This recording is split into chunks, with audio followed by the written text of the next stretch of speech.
এনসিপির আতাউল্লাহ কেন গিয়েছিলেন ওইখানে? ওনার ওই ব্রাহ্মণবাড়িয়া 3-এ কি কাজ?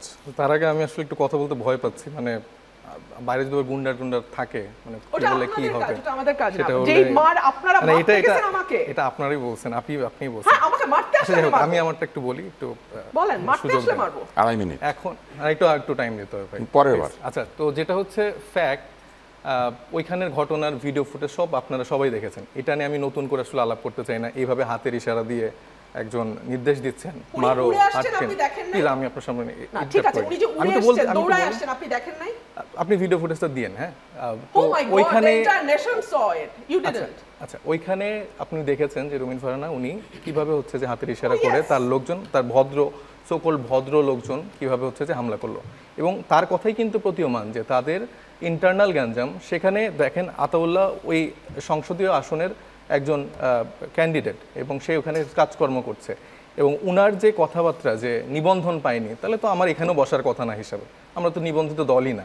তো সেভাবে উনি যেভাবে আমাদেরকে ট্রিট করেন, যেভাবে ওনার ভাষা প্রয়োগ করছেন, কি বললেন, ডাকাতের মতো দেখতে, তারপরে কাচরা, বস্তির ছেলে, ফকিন্নির বাচ্চা, ফকিন্নির বাচ্চা, আপনাদের হবে। আচ্ছা আপনাদের কেউ যখন আমাকে, আপনি সিনিয়র, আপনাকে এই সম্মানটুকু আমি করি, আমার সময় কথা বলবেন না, আপনি আপনার টাইমে কথা বলুন প্লিজ। এই রাজনৈতিক শিষ্টাচারটা আপনার থেকে আমরা এক্সপেক্ট করি, আপনার থেকে এই রাজনৈতিক শিষ্টাচারটা আমরা এক্সপেক্ট করি। আমার কথা পরে বলেন, কারণ আপনি তো ভুলভাল বলছেন। হ্যাঁ, ভুলভাল আমরা ঠিক করেন, কারেক্ট করেন, আমরা ওকে একটু বলতে দেই। তো আপনি বারবার ইন্টারাপ্ট করেন না প্লিজ। তো এই ট্যাগিংগুলো যে বলছে, এবং কমপ্লিটলি শ্রেণী বৈষম্য, বর্ণ বৈষম্য করে তিনি, আমি টক শোতে দেখলাম যে তিনি বলছেন আমি ফকিনির বাচ্চা ওইভাবে বলিনি, এটা হচ্ছে তাদের মানে মানসিক ফকিন্নিপনা, এটা হলো প্রমাণ হয়, এবং এই 1 বছর এদেরকে আমার সহ্য করতে হচ্ছে। ধরেন এই গণ অভ্যুত্থানটা এরকম ফকিনির বাচ্চারা যারা ছিল, ধরেন আমরা যারা ফকিনির বাচ্চারা ছিলাম, আমাদের হাসনাতের বাবা রাজমিস্ত্রি ছিলেন, দীর্ঘদিন রাজমিস্ত্রি করার পরে সে প্রবাসে যেয়ে তার কাজকর্ম করে ফ্যামিলিকে চালিয়েছেন, এবং সেই জায়গা থেকে ধরেন হাসনাত উঠে এসছে। এরকম আমাদের ঢাকা বিশ্ববিদ্যালয় বলেন এবং অন্য অন্য যে জায়গাগুলো আছে, ইভেন একজন শ্রমিকের গল্প বলেন, এই মানুষগুলো হচ্ছে কোনো এলিট ফ্যামিলি থেকে বিলং করে না। এই ফ্যামিলিগুলা ধরেন যে শামীম ওসমানদের সাথে তাদের পারিবারিক বন্ধুত্ব জায়গা থাকে না, শেখ পরিবারের সাথে তাদের বন্ধুত্বের জায়গা থাকে না, আলাদা করে কেউ বলে না যে ফজিতুল্লাহ নেসার মতো আমার একজন বউ লাগবে, এরকম কোট আনকোট অনেক কথা যারা বলে যে 17 বছর ধরে আমাদের দীর্ঘ ত্যাগ, দীর্ঘ জার্নি আছে, সেটা আমরা তো আসলে দেখেছি যে তাদের জার্নিটা কীরকম। একটা কুসুম কুসুম বিরোধিতা করা, কিন্তু টকশোর কুসুম এই যে কুসুম কুসুম বিরোধিতা, এটা জাতীয় পার্টিকে আপনি এইভাবে ইন্টারাপ্ট করলে আমি কিভাবে বলবো? একটু বলতে দেন প্লিজ, বলার পরে বলেন প্লিজ। তো কুসুম কুসুম বিরোধিতা করা, তারপরে আচ্ছা উনি কি বলবেন না আমি বলবো, এটা আপনি বলবেন, তাহলে আপনি একটু কন্ট্যাক্ট করেন। এইভাবে তারা যদি এরকম করে ইন্টারাপ্ট করে তাহলে এটা কেমন? তো ওনার একটা খুব পপুলার কথা, সে কথায় কথায় বলে যে 15 বছর ধরে হয়নি। তার মানে তিনি আসলে কি বুঝাতে চায় যে 15 বছর ধরে কি হয়নি? 15 বছর ধরে বেগম খালেদা জিয়াকে আটকে রেখে তিলে তিলে মেরে ফেলার ঘটনা হয়েছে, তারপরে 15 বছর ধরে বিএনপির গুম খুন করা হয়েছে। হ্যাঁ, তারা অনেকে হয়তো বা খুব আরামায়েশে ছিল, হয়তো বা কিছু তর্ক বিতর্ক আমরা সোশ্যাল মিডিয়া, টিভিতে দেখতাম, কিন্তু বিহাইন্ড দ্য সিনে তাদের কিন্তু ওইরকম কষ্ট হয় না। তারা, উনি আবার এটা বললে এখন বলবে যে প্লট চাওয়ার কথা বলা হয়েছে, উনি চেয়েছেন তো। হ্যাঁ, উনার ঢাকায়, চট্টগ্রামে উনাদের যে প্লট আমি উইথড্র করছি না, আপনি হাফ ট্রুথ বললে আমার কথার টাইমে কেন কথা বলছে ভাই? এটা তো একটা আপনি বলবেন, বেসিক ম্যানারিজম। আপনি বলবেন, আমি তো তার থেকে এই বেসিক ম্যানারিজম, এই শিষ্টাচারটা তো এক্সপেক্ট করি। আমি তো সময় কথা আপনি বলেন, কারণ আপনার 15 বছর ধরে উনি এরকম করে কথা বলে এসেছেন, এরকম জায়গাগুলো সে মানে ইউজ করেছেন, এবং তার পরবর্তীতে তার নেতাকর্মীদের আমরা দেখেছি যে একটা বড় গ্রুপ, তারা কিন্তু কোনো আপোষ করেনি। বেগম খালেদা জিয়াকে আমরা বলি যে আপোষের নেত্রী, এবং তাকে আমরা আসলে কোনো দলের ভিতরে আর ফেলি না, তিনি আসলে দলের ঊর্ধ্বে চলে গিয়েছেন। তো এই টাইপের ফিগার, এরা যখন কোনো কিছুতে আপোষ করে, তখন আমরা দেখি যে একটা নির্বাচনে 4-5 জন বিএনপির কেউ সংরক্ষিত আসন দিয়ে ইলেকশনের ওইটাকে লেজিটিমেট দিয়ে দেয়, লেজিটিমেসিটা উৎপাদন করে। তো এই মানুষগুলো তো মানে তারা অনেককে অনেকভাবে দোষারোপ করে, তো এরাও তো সমানভাবে দায়ী। টকশোতে 2-1টা বড় বড় কথা বলা আর রিয়েলিটি ডিফারেন্ট। আমরা রাজনীতিতে আমরা দেখতেছি, ফকির বাচ্চা হয়েও আমরা রাজনীতির এই জন্নাতে থাকি, এবং তাদের যে এলিটিজম এবং তাদের যে চিন্তা যে পরিবারের বাইরের কেউ হইতে পারবে না, তার একটা ভালো ফ্যামিলি ব্যাকগ্রাউন্ড আছে, ভাইদের ভালো ফ্যামিলি ব্যাকগ্রাউন্ড আছে, তো একজন কৃষকের ছেলে কি স্বপ্ন দেখতে পারবে না রাজনীতিতে আসার জন্য? এটা তো একটা মানে চরম মানে ধন্যবাদ, মানসিক সাইফ। উন্মাসিকতা। সাইফ, আমরা এবং একটু- না আমি আমাকে আমরা এখন আমার ওইখানে টাইম অনেক যাবো। ইন্টারাপ্ট করতে পারি, এটা তো একটা চরম মানসিক না, আপনি উন্মাসিকতা। আবার সুযোগ পাবেন, না, না আমি তো হলে শেষ এইখানেই করি, আমি তো শেষ হয়ে শেষ করে যাবে। দিই। আচ্ছা আমাকে এটা বলতে দেন। এটা চরম মানসিক উন্মাসিকতা, এটা একটা হাসিনা সিনড্রোম।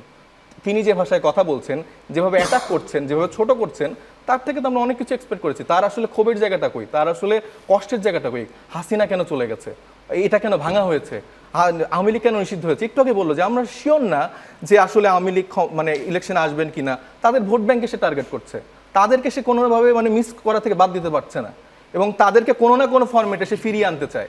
তো এই মানুষগুলো তো বাংলাদেশের জন্য শত্রু। তারা বলবে যে ভাই আমার তো অনেক দিনের দীর্ঘ জার্নি, আমার তো এটা ওইটা, বাট দিস ইজ অ্যাবসলিউটলি রং। এবং তারা যেভাবে মানুষকে ছোট করে রাজনীতি করছে, যে ভাষায় কথা বলছে, হাসনাত আব্দুল্লাহ তার ওই ভিডিও দেখে বলেনি, হি ইজ এ জেন্টেলম্যান। সে তার কথা যেটা বলেছিলেন কি আওয়ামী লীগ বিষয়ক সম্পাদক, উনি রাজনৈতিক ভাষায় কথা বলছেন, উনি রাজনৈতিক ভাষায় অ্যাটাক করতেন? উনি তো পুরো শ্রেণী বৈষম্য করলো, উনি পুরো বর্ণ বৈষম্য করলো, গায়ের রং নিয়ে কথা বলছে, তার ফিজিক নিয়ে কথা বলছে, তার ফ্যামিলি নিয়ে কথা বলছে। তো তার মতো এত বড় রাজনীতিবিদ, এত দিনের দীর্ঘ রাজনীতিবিদ, এত ভালো ফ্যামিলি ব্যাকগ্রাউন্ডের মানুষ এরকম কথা কিভাবে বলে? এই তাদের এলিটিজম, এই তাদের ভালো আপনি ব্যাকগ্রাউন্ডের আপনার- পরিচয়। তার চেয়ে তো আমার মনে হয় যে কৃষকের ছেলে অনেক বেটার। আপনি আপনার- আমরা আমাদের রাজনীতিটাতে বলছি যে এইখানে তারা আমাদেরকে 1 বছর ধরে হয়তো সহ্য আপনি করতে পারছে আপনার না। দুইবারের তারা সময় হয়তো ভাবছে যে তারা 1 বছর ধরে আমাদেরকে সহ্য করতে আপনি পারছে না। আপনার কিন্তু দুইবারের সময় একবারে খরচ করে নতুন দিয়েছেন। বাংলাদেশে এই মানুষগুলোকে নিয়ে সাথে হাঁটতে হবে। তাদের যে সো কল্ড যে ফিলোসফিক্যাল জায়গা, ধন্যবাদ। ন্যারেটিভের জায়গা, এগুলো ভাঙতে ধন্যবাদ, হবে এবং সব মানুষ। ধন্যবাদ। ফেব্রুয়ারিতে সংসদ নির্বাচন, এই কথা বহুবার বলা হয়েছে। আমাদের প্রধান উপদেষ্টা কথা দিয়েছেন ফেব্রুয়ারিতে নির্বাচন হবে, এবং তার সঙ্গে তার সবচাইতে গুরুত্বপূর্ণ যিনি ব্যক্তি, যিনি সব কমিউনিকেশন করে থাকেন, প্রেস সচিব, তিনিও বলেছেন যে নির্বাচন হবেই। অন্যান্যরাও এই বিষয়টিকে সমর্থন করেছেন। বিএনপির স্থায়ী কমিটির সদস্য সালাউদ্দিন সাহেব বলেছেন নির্বাচন নিয়ে সরকার কিংবা বিএনপির সংশয় নাই। আমি আপনার কাছে শুনতে চাই যে সংশয় নাই, কিন্তু মানুষ কেন ভাবছে যে নির্বাচন আদৌ হবে কিনা, হলে কি সেটা গ্রহণযোগ্য নির্বাচন হবে কিনা, কিংবা নির্বাচন কি আসলে কোনো ধরনের প্রভাবমুক্ত থাকবে কিনা? আপনাকে অসংখ্য ধন্যবাদ। এখানে অনেকগুলো বিষয় জড়িত। বিএনপি বাংলাদেশের এই মুহূর্তে সবচেয়ে বড় রাজনৈতিক দল হিসেবে, বিএনপি অতীতে রাষ্ট্র পরিচালনার দায়িত্বে থাকা দল হিসেবে, বিএনপি দীর্ঘ 17 বছর একটা স্বৈরাচার বিরোধী আন্দোলনে সবচেয়ে সক্রিয় রাজনৈতিক দল হিসেবে মাঠে থাকবার একটা হিসাব থেকে ডেফিনেটলি রাষ্ট্রের সরকারের দায়িত্বে যেই ব্যক্তি আছেন তার কথার উপর রাজনৈতিক দল হিসেবে নিশ্চয়ই বিএনপি আস্থা রাখতে চায়। এবং আমাদের দলের টপ থেকে শুরু করে একদম তৃণমূল পর্যায়ে নেতাকর্মী যারা আছেন, আমরা কিন্তু সকলেই ফেব্রুয়ারিকে নির্বাচনের সময় ধরেই আমরা আমাদের প্রস্তুতি শুরু করেছি এবং আমাদের প্রস্তুতি আমরা আমাদের মতন করে চালিয়ে যাচ্ছি। এখন আপনার যে প্রশ্ন, মানুষের মধ্যে নানান রকম সংশয় কেন, এই সংশয় থাকাটাও কিন্তু খুব অস্বাভাবিক না তুষার ভাই। কেন? আপনি দেখুন, এই যে দীর্ঘ 15 বছর, 2008-এ মানুষ লাস্ট ভোট দিয়েছে, আর এখন 25 চলছে, 15 না 17 বছর। এই যে একটা লম্বা সময়, এর মধ্যে মানুষ না পেরেছে ভোট দিতে, না পেরেছে তাদের পছন্দের প্রতিনিধি নির্বাচন করতে, সেটা আপনি জাতীয় সংসদ বলেন কিংবা আপনি একটা ইউনিয়ন পরিষদের নির্বাচন বলেন, কোনো জায়গায় মানুষ তার ভোট দিয়ে প্রতিনিধি নির্বাচন করা যেটাকে বলে, সেটা বাংলাদেশে হয়নি। সো এই যে 17 বছর পরে একটা জাতীয় নির্বাচন হতে যাচ্ছে, সেটাকে ইন্টারনালি অ্যাবজর্ভ করা বিষয়টি এখন অনেকের কাছে অবিশ্বাস্য মনে হয়। সত্যি আমি যেতে পারবো ভোট কেন্দ্রে, আমি ভোট দিতে পারবো, আমি আমার প্রার্থীর পক্ষে নির্বিঘ্নে প্রচারণা চালাতে পারবো, আমি আমার প্রার্থীর জন্য ভোট চাইতে পারবো, কিংবা আমি একটা ভয়হীন পরিবেশে নির্বাচনটাকে করে নিয়ে আসতে পারবো। এই প্রশ্নগুলো মানুষের মধ্যে কাজ করে, এবং এই কাজ করাটা আমি খুব অস্বাভাবিক দেখি না। একটা হচ্ছে দীর্ঘ 17 বছরের একটা গ্যাপ আছে, একটা দীর্ঘ 17 বছরের তিক্ত অভিজ্ঞতা আছে, বিকজ এর মধ্যে 14, 18, 24-এর কিন্তু একটা তথাকথিত নির্বাচন হয়ে গেছে 5 বছর পর পর। কিন্তু এই নির্বাচনগুলো মানুষের জন্য ভীতি তৈরি করেছে, মানুষের জন্য দুঃসহ কিছু বেদনা নিয়ে এসছে, এর বাইরে আর কিছু দিতে পারে নাই। এটা একটা দিক। 2 হচ্ছে আইন শৃঙ্খলা পরিস্থিতি কিন্তু এখনো আমরা যতটুকু স্বাভাবিক আশা করেছিলাম যে 1 বছরে সরকার কাটিয়ে উঠবে, পুলিশ আরও সক্রিয় হবে, আইন শৃঙ্খলা রক্ষাকারী বাহিনী তাদের দায়িত্ব পালনে আরও বেশি সুষ্ঠুভাবে করতে পারবে। বিশেষ করে আমাদের যেহেতু এখন ম্যাজিস্ট্রেসি পাওয়ার নিয়ে আর্মি আছে মাঠে, তারপরেও কিন্তু প্রতিদিনই আমাদের কোথাও না কোথাও কোনো না কোনো ঘটনার খবর জানতে হয়। সেটা আপনি ধর্ষণের পরিসংখ্যান দেখেন, আপনি হত্যার পরিসংখ্যান দেখেন, কিংবা আপনি মবের বিস্তার দেখেন। সো এই সকল কিছু কিন্তু মানুষকে একরকম আতঙ্কগ্রস্ত করে এবং মানুষকে দ্বিধাদ্বন্দ্বে ফেলে দেয় যে আচ্ছা এখনই এরকম হচ্ছে, নির্বাচন যত ঘনিয়ে আসবে আরও কি পরিস্থিতি না হয়। সো এইগুলোও একটা বড় এফেক্ট ফেলে নির্বাচনে।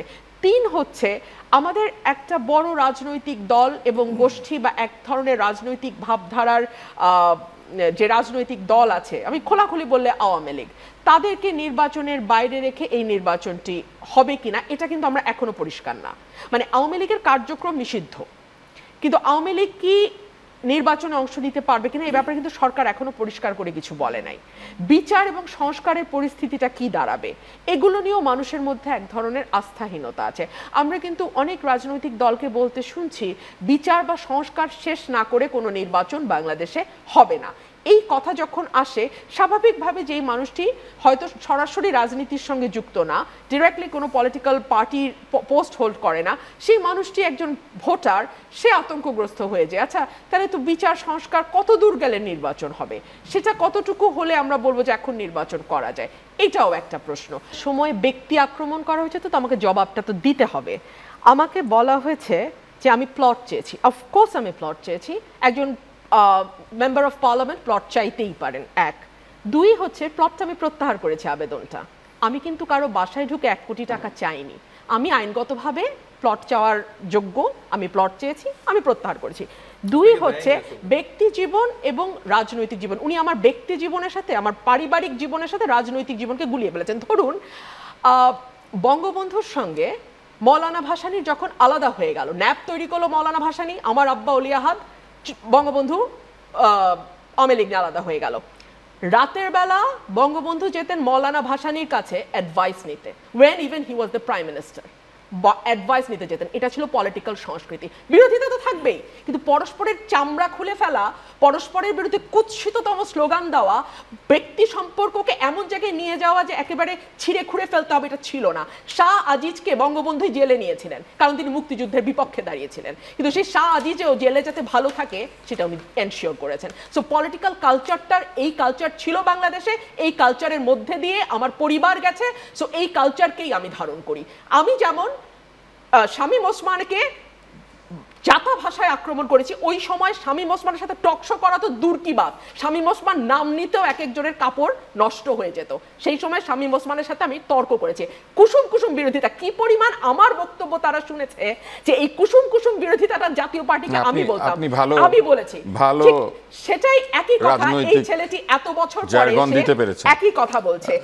আমাকে না একটা মিনিট, আমাকে আমার ভাই একটা প্রশ্ন তুলেছেন যে না একটা আমাকে বলতে হবে যে আমি আওয়ামী লীগের সুযোগ পাবেন না, তাইলে অন্যদেরটা নিয়ে ফেলছেন। 18 এবং 24 এর নির্বাচন নিয়ে আমি একই প্রশ্ন করেছি যে বিএনপি ছাড়া যদি কেউ নির্বাচনে যায় সেটা কতটুকু সঠিক হবে। আর কেউ তুলেছে কিনা জানি না, আমি বলেছি।